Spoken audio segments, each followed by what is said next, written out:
हाम्रोमा चाहिँ आज हेर्नु न बिहान यस्तो हावा चलिरहेछ क्या साथीहरू। म चाहिँ बिहान उठेको त कस्तो हावा चलेर चिसो मौसम रहेछ अनि म चाहिँ बिहानदेखि हतार हतार गरेँ। आज चाहिँ म कहाँ जान लागिरहेको छु भनेदेखि चाहिँ पुरा भिडियो हेर्नु साथीहरू।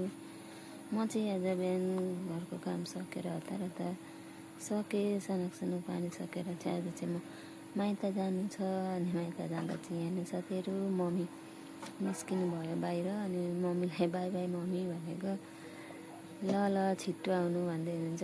अनुहारै कस्तो पार्नु भएको छ क्या मलाई चाहिँ।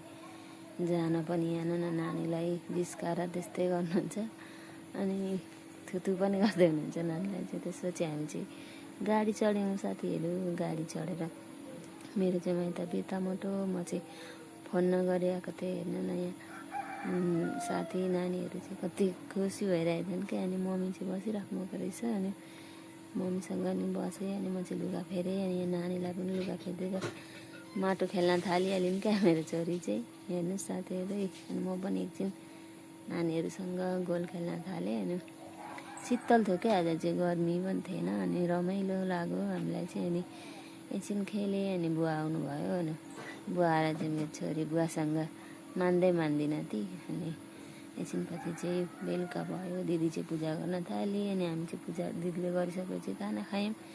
अनि खाना खाएँ। मैले चाहिँ भात त्यत्रो खान्न थिएँ, साग कति मिठो भएको रहेछ, मासुमा साग मिसाएको रहेछ। अनि मैले चाहिँ खाएँ, त्यत्रो भात खाइसकेँ। फेरि अचार कति मिठो बनाउनु भएको रहेछ मम्मीले।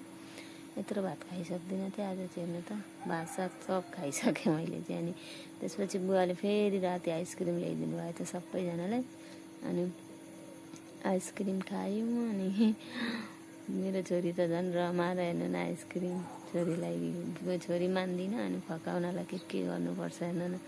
अनि मलाई पनि दिनुभयो। त्यसपछि चाहिँ आइसक्रिम खाएर हामी चाहिँ सुत्यौँ साथीहरू। म चाहिँ मम्मीसँग सुतेको छु। बाई।